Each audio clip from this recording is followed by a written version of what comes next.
নির্বাচন অনুষ্ঠিত হতে যাচ্ছে। আমি যে জায়গাতে বসবাস করছি সেখানে কোনো মিছিল নেই, মিটিং নেই। মিছিল মিটিং দেখার জন্য, নির্বাচনের আমেজ বোঝার জন্যে আমাকে ফেসবুকে যেতে হয়। মূলধারার যে গণমাধ্যম, সেই গণমাধ্যমের খবরাখবরও ঠিক ওই রকম নির্বাচন নিয়ে বিভিন্ন সময়টিতে। এমনকি বিএনপির জামানাতে যে 15 ফেব্রুয়ারি নির্বাচন হয়েছিল, একতরফা নির্বাচন হয়েছিল, অথবা ওই যে মাগুরা নির্বাচন হয়েছিল, কিংবা মোসাদ্দেক আলী ফালুকে জিতিয়ে আনার জন্য যে একটি নির্বাচন খেলা হয়েছিল তেজগাঁতে, ওই নির্বাচনের যে আমেজ ছিল বা ওটা নিয়ে যে বিতর্ক হতো, ঠিক সেরকম বিতর্ক কিন্তু এবারের নির্বাচনে দেখা যাচ্ছে না। এবারের নির্বাচনে চার-পাঁচটি সিট, চার-পাঁচটি হবে না। ওখানে নুরুল হক নুরু, এখানে রুমিন ফারহানা, এই দুটো সিট নিয়ে বিভিন্ন রকম কথাবার্তা আমরা শুনতে পাচ্ছি। আর বাকি যা কিছু হচ্ছে সবই একতরফা। বিএনপির যারা নেতা রয়েছেন তারা বলতে গেলে প্রায় সব সিটে নাকের তেল দিয়ে ঘুমাচ্ছেন। জামাতের যারা নেতৃবৃন্দ রয়েছেন তাদের দুজনের দুটো কর্ম দেখলাম। একটি কর্ম হলো তারেক রহমান সাহেবের প্রতিদ্বন্দ্বী যিনি দাঁড়িয়েছেন, তিনি ক্যান্টনমেন্টে একটি ঘটনা ঘটিয়েছেন, এটি আসছে। আর জামাতের একজন নেতা, সেই বিতর্কিত নেতা জনাব শাহজাহান, তিনি সেই মাঠে প্রচার করতে গেছেন, তার সঙ্গে 4-5 জন লোক, কৃষকরা বসে বসে খাচ্ছিলেন। তিনি তাদেরকে বললেন যে তোমরা খাচ্ছ, ওখান থেকে আমাকে 1 লোকমা খাওয়াই দাও। মানে অতিরিক্ত মার্কেটিং। তো অন্যান্য সময় যেটা হয়, সভা, জনসভা, মিছিল, মিটিং, মানে এটাতে পুরো ঢাকা শহর থেকে শুরু করে সব জায়গাতে তছনছ হয়ে যায়। এখানে ছোট ছোট প্রার্থীরা আছে যারা নতুন আসছেন, তারা চেষ্টা করছেন, যেমন তাসনিম যারা চেষ্টা করছেন, একা একা ঘুরছেন। আবার তার এই নির্বাচনটি মূলত ফেসবুক কেন্দ্রিক। তিনি ফেসবুকে বলে যাচ্ছেন যে এখানে যাচ্ছি, ওখানে যাচ্ছি। আর বিভিন্ন লোকজন, আমাদের দেশে যা হয়, মানুষের খুব আগ্রহ থাকে। জাইমা রহমান যাচ্ছে রিক্সায় করে, একজন রিক্সাওয়ালাকে সে একটা কাগজ দিল, রিক্সাওয়ালা দৌড়ে এসে কান্না শুরু করে দিল। কেন সে কাঁদলো সে নিজেও জানে না। আবার যার উদ্দেশ্যে কান্না করা হলো, জাইমা রহমান, তিনিও খুব আশ্চর্য হয়ে গেলেন যে কান্নার কি হলো এখানে। এই হলো আমাদের বাঙালির আবেগ। তো এই সকল পরিবেশ এবং পরিস্থিতির মধ্যে নির্বাচনের যে মাত্র 3 দিন আছে, তো সেক্ষেত্রে কি হবে, নির্বাচনের ফলাফল কি হবে, নির্বাচন কোন দিকে যাবে, ভবিষ্যৎ কি হবে, এগুলো নিয়ে যেভাবে আলোচনা হচ্ছে, তার চাইতে একটা আলোচনা ভীষণ রকমভাবে মানুষকে উৎসাহিত করছে যারা বর্তমান সরকারকে পছন্দ করে না। খবরটা বের হয়েছে যে উপদেষ্টা মণ্ডলীদের মধ্যে অনেকেই তাদের যে লাল পাসপোর্ট, এটা জমা দিয়েছেন। এটা আদৌ সত্য কিংবা আদৌ মিথ্যা এটা বলা যাচ্ছে না, বাট এই গুজবটা ছড়িয়ে পড়েছে। সরকারের পক্ষ থেকে পররাষ্ট্র উপদেষ্টা তিনি বলেছেন যে আমি এই পাসপোর্ট জমা দেইনি, তবে যতদিন পর্যন্ত দায়িত্ব আছে, এই দায়িত্ব মধ্যে কূটনৈতিক পাসপোর্ট জমা দেওয়া লক্ষণ তো ভালো নয়। হোয়াট ডাজ ইট মিন, এটার অর্থ কি? পররাষ্ট্র উপদেষ্টা মিস্টার তৌহিদ এই জমানাতে যে কজন, গত 17 মাসে যে কজন লোক মোটামুটি কম বিতর্ক করেছেন, সরকারের কোনো কর্মকাণ্ড বা ঝামেলার মধ্যে তেমন এটা জড়াননি, নিজের স্বাতন্ত্রতা বজায় রাখার চেষ্টা করেছেন, তাদের মধ্যে জনাব তৌহিদ অন্যতম। আরও একজন লোক, তিনিও মোটামুটি আমার কাছে বেশ ভালো বলেই মনে হয়, তিনি অর্থ উপদেষ্টা ডক্টর সালেহ। তারা সাধারণত এরকম ধরনের বিতর্কের মধ্যে তেমন একটা জড়াননি। একেবারে যেগুলো না বললেই নয় সেগুলো তাকে বলতে হয়েছে, যেগুলো না করলেই নয় সেই জিনিসগুলো তাকে করতে হয়েছে। In general they are gentleman. বাকি যারা আছেন তাদের মোরালি সবার মধ্যেই আতঙ্ক লক্ষ্য করা গেছে, সবার মধ্যে বিরক্তি, সবার মধ্যে ভয়, এবং তাদেরকে নিয়ে যদি আপনি যে কোনো বিতর্ক করেন, সেটা অপবাদ হোক, যা কিছু হোক, লোকজন বিশ্বাস করবে। যদি বলেন ওরা পালিয়ে যেতে চায়, বিশ্বাস করবে। যদি বলেন ওরা দুর্নীতি করেছে, বিশ্বাস করবে। যদি বলেন যে ওরা খারাপ ব্যবহার করেছে, বিশ্বাস করবে। মানে anything bad, anything worst, any দুর্নাম, এনি বদনাম, সবকিছুই এই উপদেষ্টাদের সঙ্গে, বিশেষ সহকারীদের সঙ্গে, ওনার ঘনিষ্ঠজনের সঙ্গে, বা এই সময়টিতে কিছু আমলা কামলা হঠাৎ করে খুব শক্তিশালী হয়ে পড়েছেন, তাদের বিরুদ্ধে আপনি যাই বলেন লোকজন বিশ্বাস করবে। আসলে ঘটনাটা কি? সত্যিকার অর্থে কি উপদেষ্টারা তাদের যে রঙিন পাসপোর্ট, মানে লাল পাসপোর্ট, এটি জমা দিয়েছেন ডিপ্লোম্যাটিক পাসপোর্ট? এই প্রসঙ্গ আলাপ আলোচনা না করে মূলত যেটি আলোচনা করব সেটি হলো যে বর্তমান সরকারের সঙ্গে যারা আছেন ঘনিষ্ঠ, তাদের জনপ্রিয়তা এমন পর্যায়ে চলে গেছে, একেবারে নিম্নগামী। এখান থেকে আসলে তাদেরকে কেউ আশ্রয় দিতে পারবে না। তাদের জন্য এই সমাজ, এই সংসার নিরাপদ নয়। এমনকি ধরুন জাতীয় পার্টির জিএম কাদের বা জাতীয় পার্টির যারা নেতৃবৃন্দ, তারা তো বুক ফুলিয়ে হেঁটে বেড়াচ্ছে।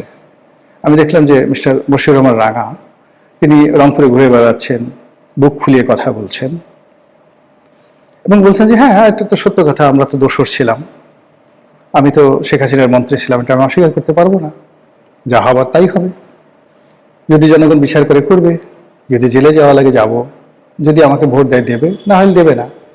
এইরকম স্বরলোক্তি বা এরকম বুক চিতিয়ে কথা বলার ক্ষমতা আসলে এই মুহূর্তে বিএনপি, আওয়ামী লীগ, জামাত কারোর নেই, যেটা জাতীয় পার্টি দেখাচ্ছে।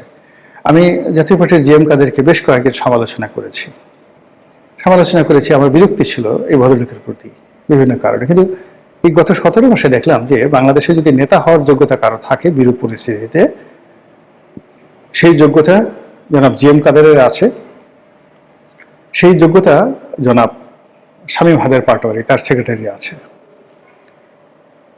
অফিস পুড়িয়ে দেওয়া হচ্ছে, মব করা হচ্ছে, তারা অফিস ছাড়েনি, পুলিশ এসে তাদেরকে অফিস থেকে সরিয়ে নেওয়া হয়েছে, তারা কিন্তু পালাননি। আবার যেই দিন অফিস পুড়িয়ে দিয়েছে তার পরের দিন সে পুরানো অফিসই তারা আবার চেয়ার টেবিল বসিয়ে তারা অফিস করেছেন।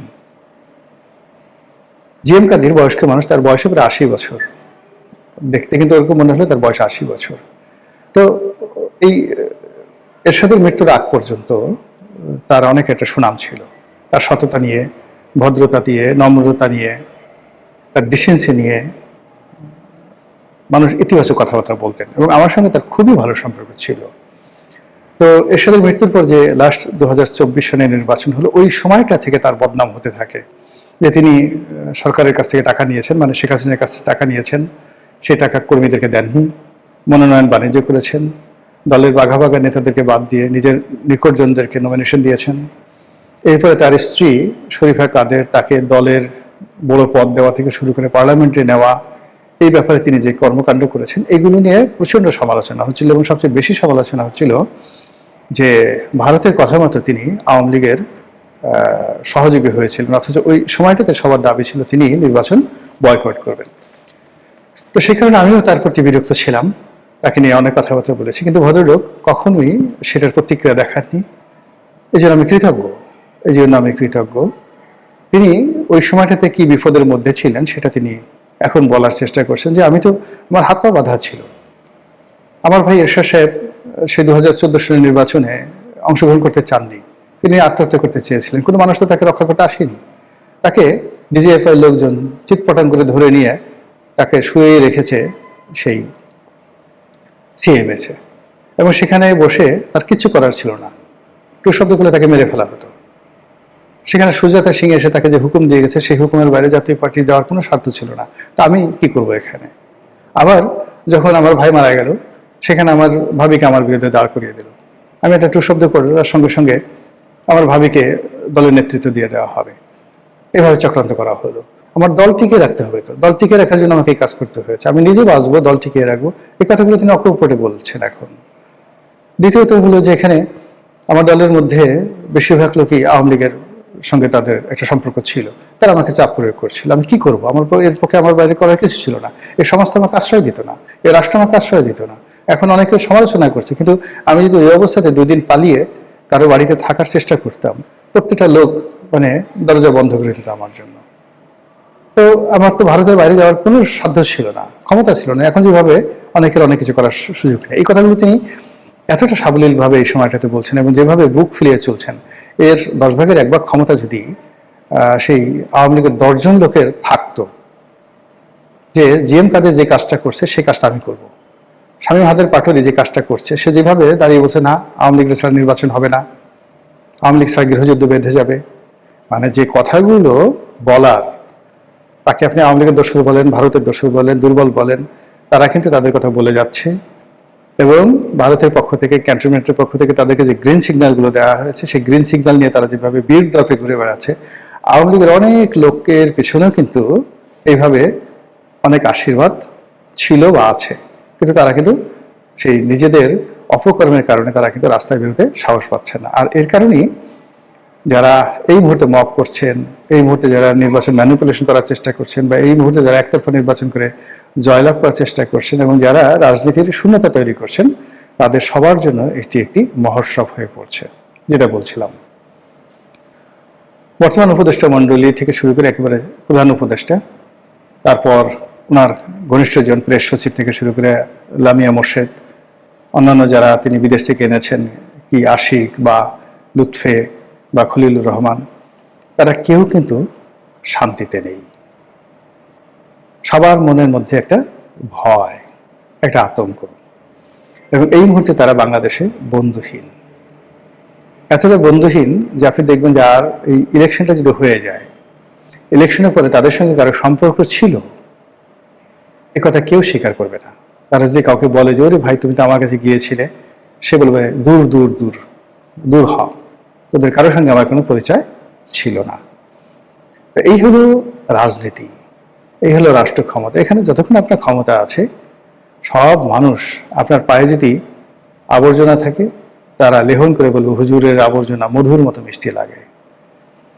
আর যখন আপনি বিপদে পড়বেন, কাউকে যদি বিপদগ্রস্ত অবস্থায় নিজের সব কিছু দান করতে চান, টাকা পয়সা, বাড়ি, জমি জিরের সব কিছু, যে আমাকে একটু আশ্রয় দাও, কেউ আপনাকে আশ্রয় দেবে না। যেভাবে গাদ্দাফিকে দেয়নি, যেভাবে আপনার আইয়ুব খানকে দেওয়া হয়নি, ইয়াহিয়া খানকে দেওয়া হয়নি, টিক্কা খানকে দেওয়া হয়নি, সাদ্দাম হোসেনকে দেওয়া হয়নি, একইভাবে রাজনীতিতে যদি কেউ পচে যায়, কেউ তাকে আশ্রয় দেবে না।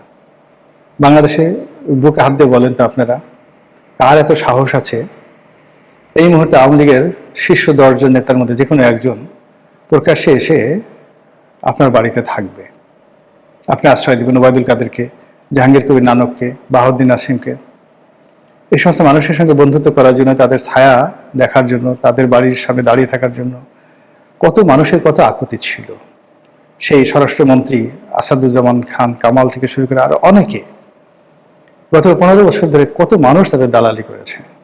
আজ এই বাংলাদেশে কত মানুষকে তারা উপকার করেছেন, তারা কি খালি ক্ষতি করেছেন? আপনাদের কাউকে কি উপকার করেননি? এখন একজন বলেন তো যে আমার এই টাকা সম্পত্তি, বাড়ি গাড়ি, টাকা পয়সা সব তো ওবায়দুল কাদেরের জন্য, সব তো নানক সাহেবের জন্য, সব তো বাহাউদ্দিন নাসিমের জন্য। সে দয়া না করলে তো আমরা এই কাজটা পেতাম না। কাজে আমি বাংলাদেশে আছি, আমার বেঁচে থেকে লাভটা কি? আমার জীবন চলে গেল, যদি জেলে যেতে হয়, আমি বাহাউদ্দিন নাসিম এবং তার পরিবারকে আশ্রয় দেব, এবং আমি কলকাতাতে তাদেরকে টাকা পাঠাচ্ছি বা পাঠাবো। বাংলাদেশে এমন কোন বীর আছে বলেন তো এখন? এমন কোন হিরো আছে এই কথা বলতে পারে? নেই, নো ওয়ান। তো কাজেই 15 বছরের একটা কর্তৃত্ববাদী শাসন, প্রায় 75 বছরের একটি অবিচ্ছেদ্য রাজনৈতিক ইতিহাস, এখনো ব্যবসা বাণিজ্য, শিল্প, কলকারখানা, রাজনীতি, অর্থনীতি, নগদ টাকা থেকে শুরু করে দেশি বিদেশি যে প্রভাব প্রতিপত্তি, আওয়ামী লীগের কাছে কোনো রাজনৈতিক দল এখন দাঁড়াতেও পারবে না। বিএনপি হয়তো বাতাস চলছে, জোয়ার চলছে, সে জোয়ারে তারা যাকে বলা হয় পাল তুলে দিয়েছে। জামাতের একই অবস্থা। কিন্তু সত্যিকার অর্থে যদি এখনো ইতিবাচক নেতিবাচক যে কোনো বিষয়ে আপনি সূচক তৈরি করেন, আওয়ামী লীগের ধারে কাছে কোনো দল নেই, কোনো ব্যক্তি নেই। শেখ হাসিনা জয় এখনো তাদের যে দাপট সারা দুনিয়াতে, এটা সমপর্যায়ের দাপট কারোর নেই। তো সেই অবস্থাতে আপনি শেখ হাসিনাকে আশ্রয় দিবেন, বা আপনি বুক খুলেই বলবেন যে আমি আজকে শেখ হাসিনার সাথে টেলিফোনে কথা বলবো, দিস ইজ মি, আমার নাম অমুক, বাপের নাম অমুক, বাড়ির নাম অমুক, এই কথা বলে ফেসবুকে একটা ঘোষণা দেন তো? কারো নাই। তো এই যদি হয় আওয়ামী লীগের অবস্থা, তাহলে এই যে বর্তমান 17 মাসে যারা ডক্টর মোহাম্মদ ইউনূসের সঙ্গে ছিলেন, আছেন, তাদের অবস্থা কি হতে পারে সহজে এটা অনুমান করা